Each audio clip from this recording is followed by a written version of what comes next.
안녕하세요. 쓸데없이 공부 많이 하는 언니들 쓸공언니입니다.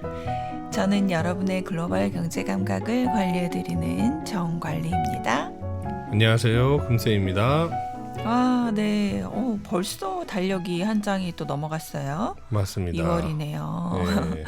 2월은 작심의 달이었는데 어떠세요? 좋은 계획들도 세우셨는지 모르겠어요. 네. 네. 그러면 이제 2월부터는 이제 본격적인 실천의 달이네요. 네. 자, 오늘은 오픈 AI 이야기를 좀 해볼게요. 요즘 굉장히 많은 분들이 AI를 일상에서 사용하고 계신데요. 금쌤은 어떠세요? 네. 저도 때때로 사용하긴 합니다.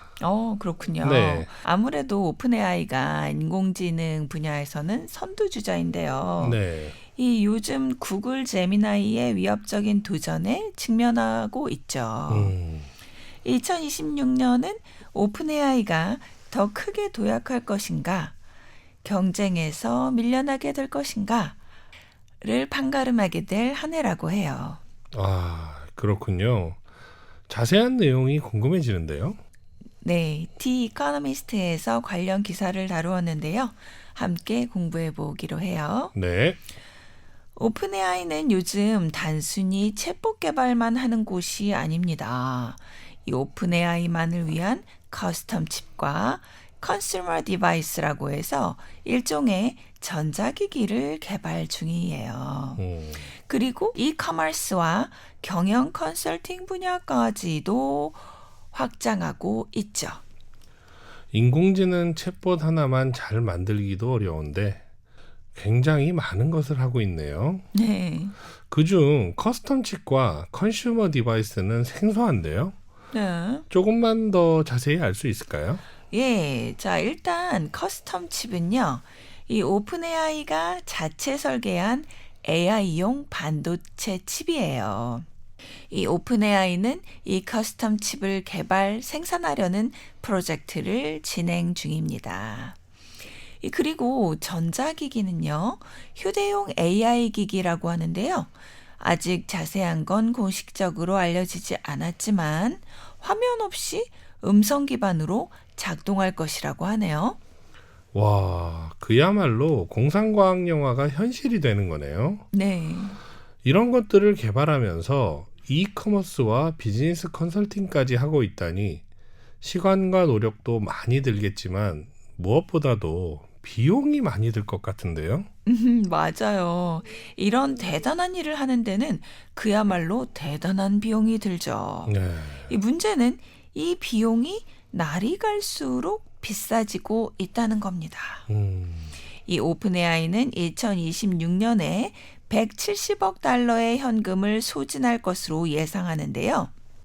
이는 2025년에 90억 달러에서 크게 늘어난 것이라고 해요. 그리고 이후 3년 동안 손실은 계속 누적될 전망이라고 합니다. 와, 그런가요? 네. 이 사실 오픈 AI가 그동안 투자를 많이 받기는 했는데요. 이미 600억 달러 이상을 투자자들로부터 조달했죠. 600억 달러면 한화로 800조 정도 되는 돈인데요. 네. 2026년 우리나라 예산이 약 727조 정도 되는 것을 생각하면 어마어마한 돈입니다. 네, 맞아요. 어마어마하죠. 이런 규모의 자금 조달은 민간 기업 가운데 사상 최대의 규모라고 해요. 네. 이 중 대부분의 자금은 2022년 말에 한꺼번에 들어왔는데요. 2022년 11월 챗 GPT가 공개되면서 전 세계적으로 생성형 AI가 산업 전반의 핵심 테크로 떠올랐고 투자자들이 이 분야에 대규모 자금을 쏟아붓기 시작했죠. 그렇게 많은 투자 자금을 받았지만 올트먼은 아직도 사업 자금이 더 많이 필요합니다.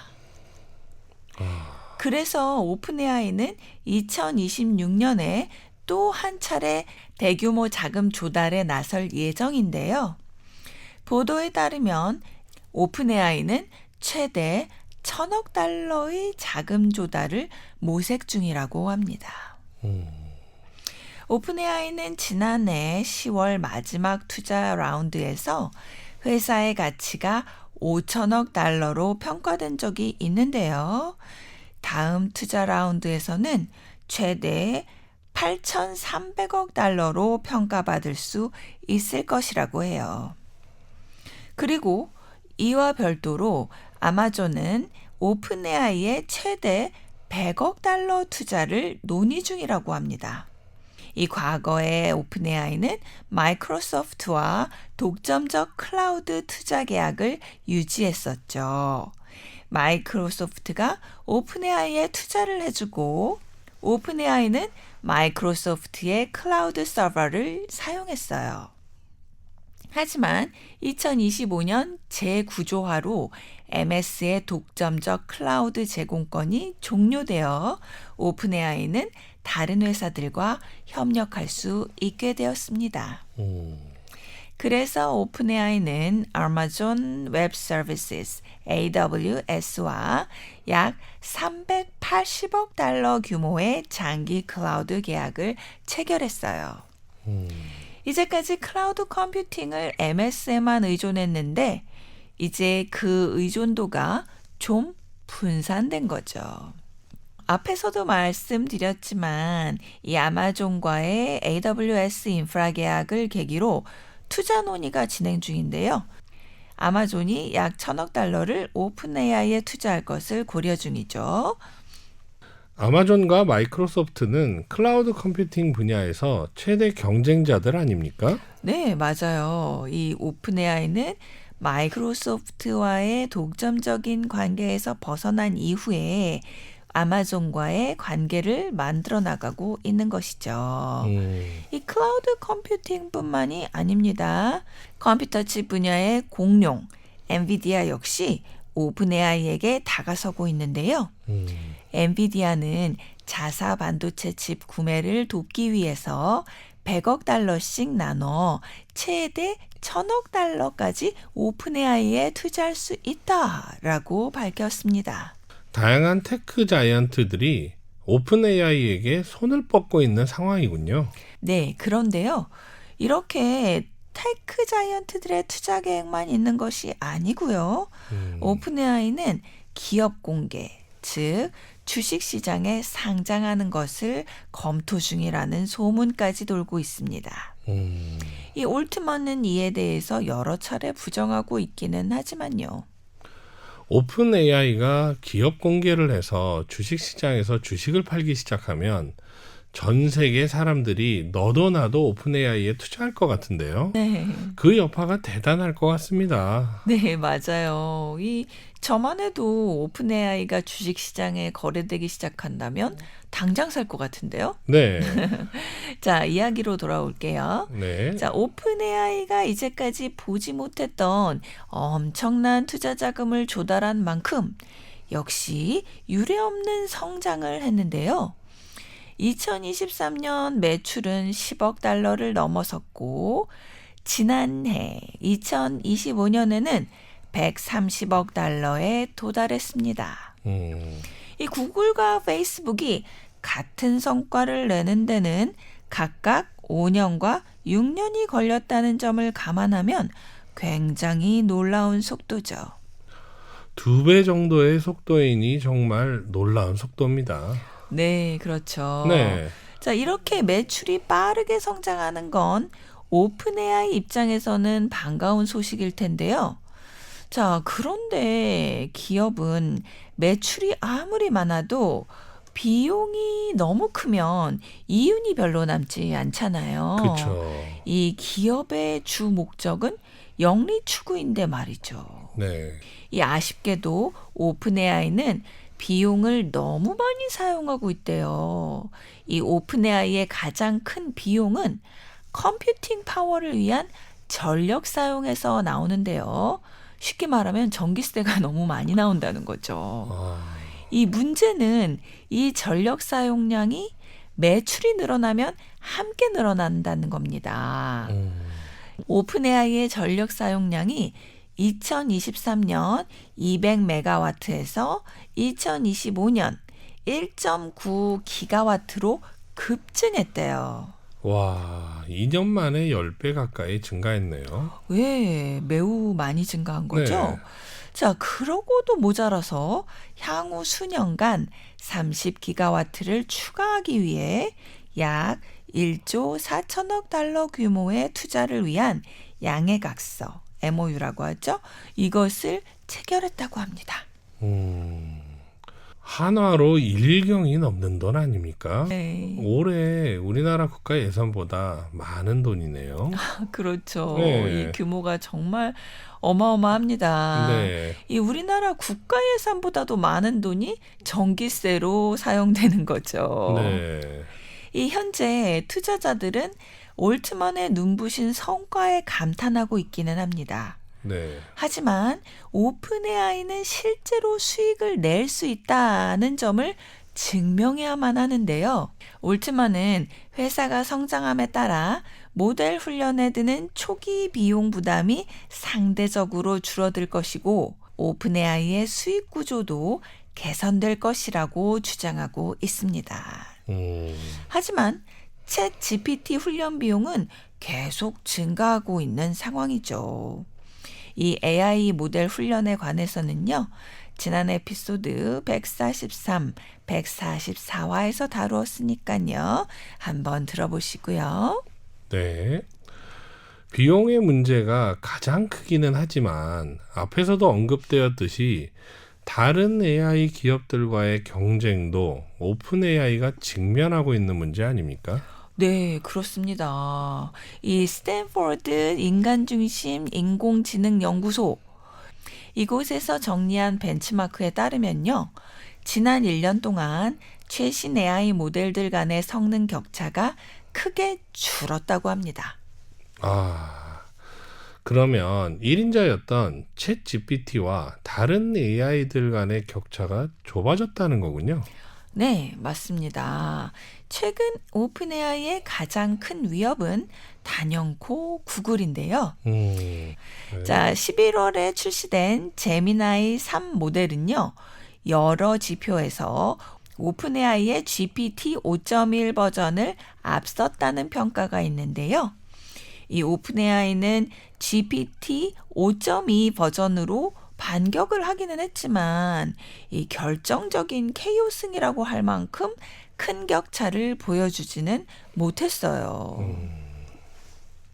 한편 수치 파라미터가 공개된 오픈형 모델들 역시 폐쇄형 모델들과 성능의 차이를 빠르게 좁히고 있습니다. 수치 파라미터가 공개된 오픈형 모델과 그렇지 않은 폐쇄형 모델이라 어려운 말인데요. 구체적으로 무엇을 의미하는지 궁금한데요. 예, 뭐 저도 전문가는 아니어서 잘 모르지만요. 네. 이 평균적인 사람들이 이해할 수 있는 수준에서 한번 서치를 해봤거든요. 네. 자, 일단 AI 모델은 파라미터가 공개되었느냐 아니냐에 따라 오픈형과 폐쇄형으로 나뉩니다. 자, 그럼 파라미터가 무엇인지 궁금하실 텐데요. AI는 수많은 숫자 덩어리로 이루어져 있다고 해요. 이 숫자 하나하나가 한 단어가 나오면 다음에 특정 단어가 나올 확률을 얼마로 볼까를 결정하는 가중치입니다. 더 자세하게는 수많은 파라미터들이 함께 작용해서 한 단어 다음에 어떤 단어가 나올 확률을 얼마로 볼지를 정한다고 해요. 한 단어 다음에 어떤 다른 단어가 나올 확률을 계산하는 게 어떤 의미죠? 네, 이 질문은 챗 GTP와 같은 AI 랭귀지 모델이 어떤 방식으로 존재할 수 있는가에 대한 설명으로 답변이 가능한데요. 네. 자, 일단 결론부터 말씀드리면 언어는 다음에 나올 말을 예측하는 구조로 이루어져 있기 때문에 그 확률을 계산할 수 있으면 말을 이해하고 생성할 수 있다고 합니다. 사람이 대화를 할 때도 똑같다고 해요. 이 예를 들어 두 사람이 대화를 하는데 한 사람이 비가 오니까 우산을 이라고 말하면 다른 한 사람은 이미 머릿속에서 써야겠다, 가져가야겠다, 챙겨가야겠다 라는 후보들을 확률적으로 떠올린대요. 신기하죠? 예. 예, 그 과정이 너무 빨라서 스스로는 인식하지 못하지만요. 이 AI는 이 과정을 수학적으로 정확히 계산해서 실행한다고 합니다. 와, 신기한데요. 네, 정말 신기반기하죠. 그래서 수많은 파라미터들을 이용해서 문장 생성이 가능해지고 다음에 나올 단어의 예측을 반복하면 문단, 글, 그리고 대화가 만들어집니다. 이 앞에 나온 단어들이 뒤에 나올 말을 제안하면서 의미가 이어지고 문맥의 이해가 가능해지고요. 그리고 번역, 요약, 질문, 응답 등이 가능해진다고 합니다. 이것은 모두 다음에 올 가장 자연스러운 표현 찾기의 변형이라고 해요. 결국 언어의 규칙을 확률 계산이라는 수학적인 방식으로 모델링한 것이 챗 GPT와 같은 인공지능 랭귀지 모델인 거죠. 와, 수학으로 언어를 말하는 모델을 만든다. 참 재밌는데요. 네, 그렇죠. 자, 비유하자면 레고 블록으로 성을 쌓을 때 다음 블록을 어디에 두면 자연스러울까를 계속 판단하면 결국 완성된 성이 나오잖아요. 네. 이 AI는 다음 블록 확률을 초고속으로 계산하는 레고의 달인인 거죠. 와, 워낙 추상적인 개념이라 솔직히 100% 이해는 가지 않지만 그래도 대충 뭔지는 알 것 같네요. 예, 저도요. 네. 대충 이런 거구나. 이게 개념은 이해가 가더라고요. 네.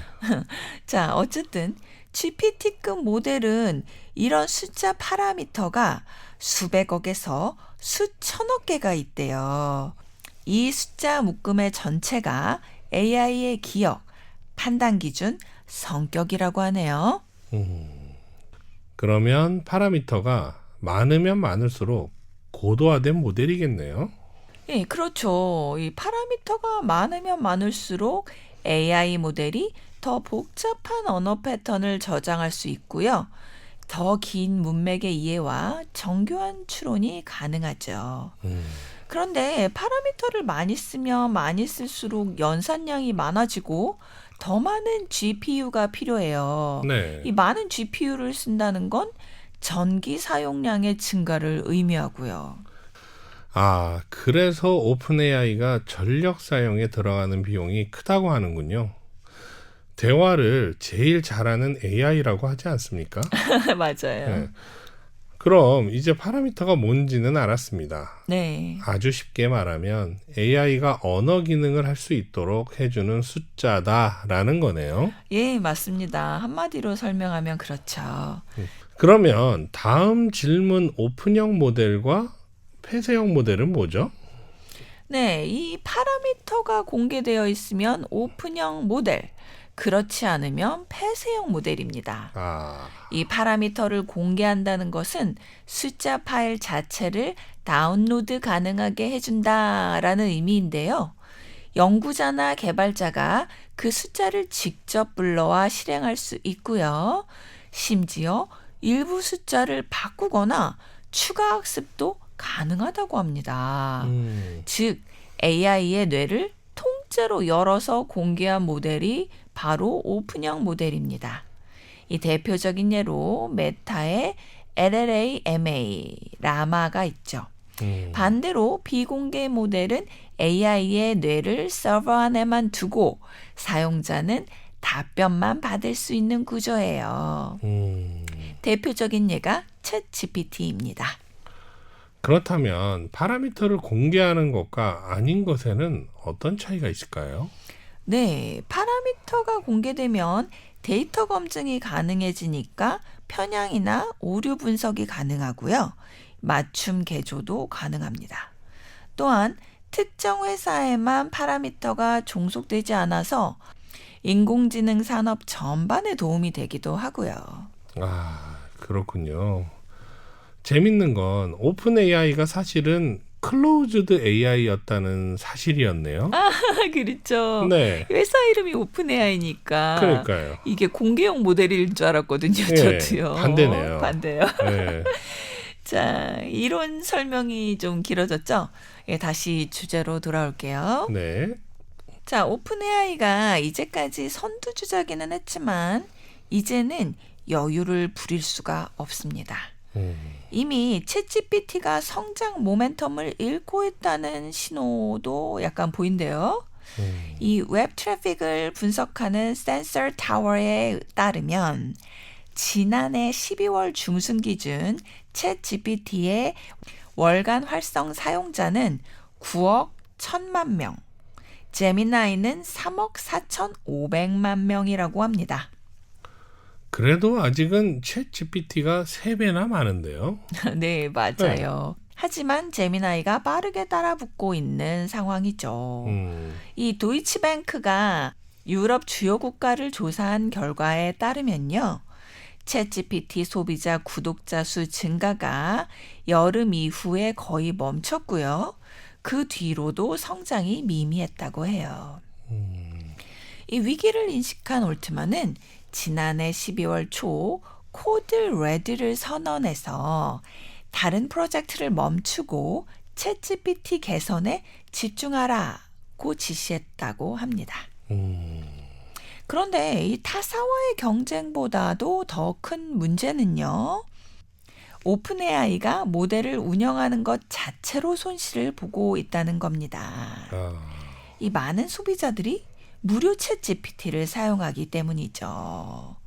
저는 유료 사용자이긴 한데.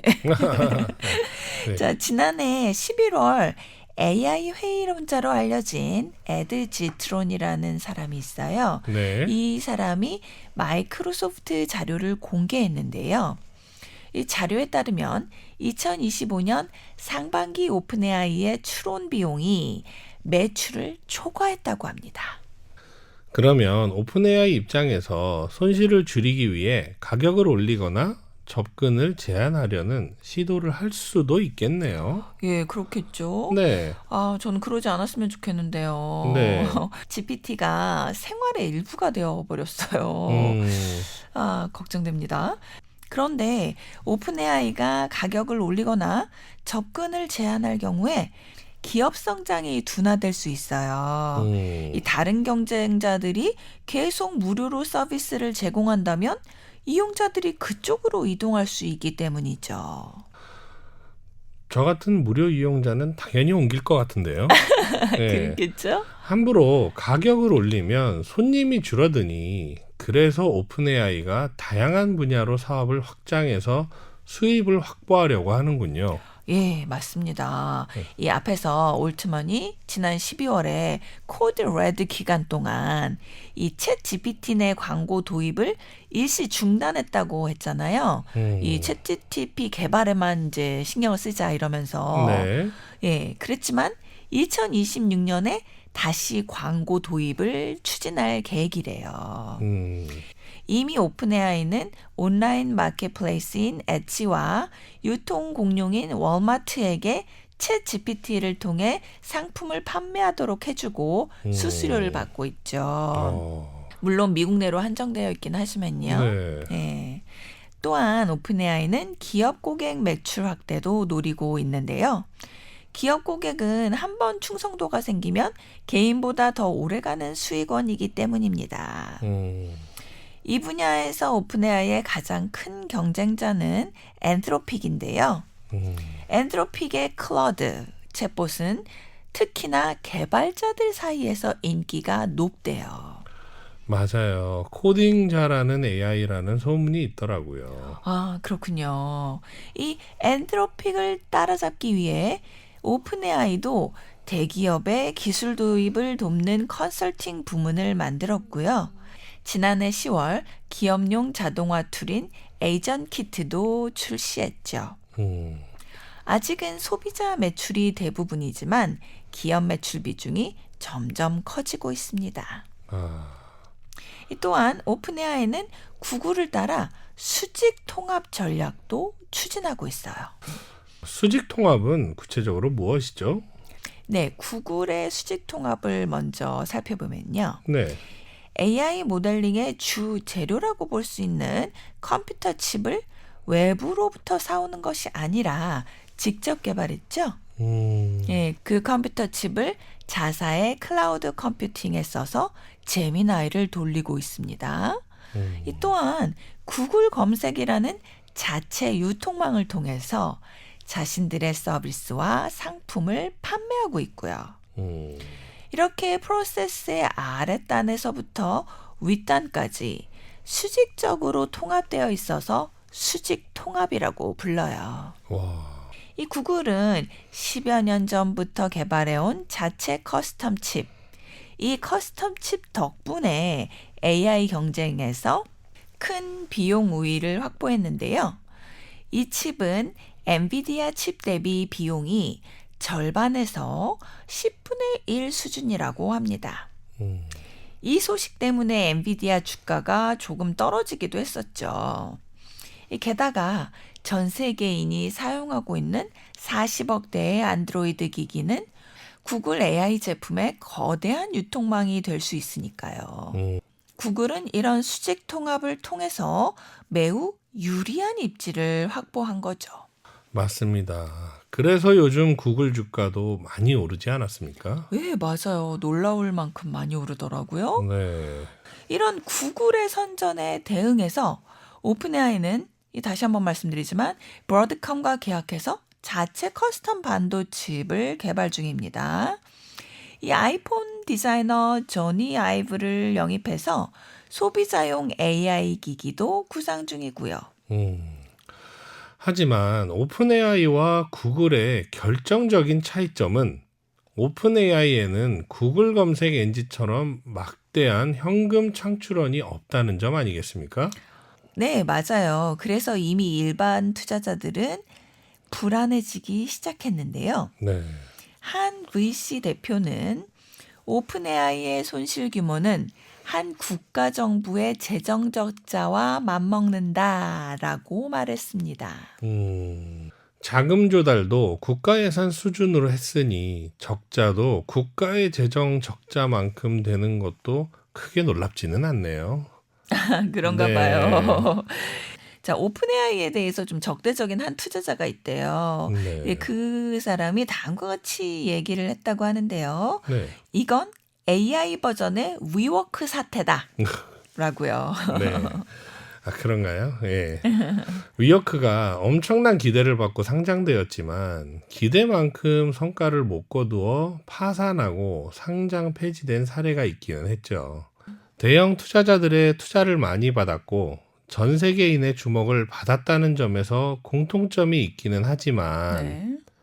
오픈AI의 보유 기술이 위워크와 많이 차이가 나서 두 기업이 많이 비슷하다고 보기는 어려울 것 같다는 것이 저의 개인적인 의견입니다. 아, 네. 저도 그렇습니다. 네, 이 비즈니스 모델이 완전히 다르잖아요. 맞습니다. 네. 기사에서는 기업을 상대로 한 매출이 기대에 못 미치고 챗GPT를 다른 방식으로 수익화하지 못한다면 오픈AI는 경쟁에서 크게 뒤처질 수도 있다고 하는데요. 하지만 아직 올트먼을 믿는 투자자도 많습니다. 사실 저도 처음 접한 AI가 챗GPT라 그런지 정이 많이 들었거든요. 네. 이 개인적으로 좀 올트먼을 응원하는 마음이 좀 있습니다. 네. 이제까지의 내용을 한 줄 요약해보면요. 오픈AI는 모델 개발, 칩 개발, 소비자 기기 개발, 자금 조달, 기업 대상 수익화까지 동시에 도전하고 있으며 2026년이 그 성패를 좌우하는 결정적인 해다였습니다. 아, 올트만이 올해 매우 바쁘겠군요. 네, 세계에서 제일 바쁜 사람이 되지 않을까 싶네요. 네. 자, 쓸공님들 오늘도 함께 해주셔서 감사드리고요.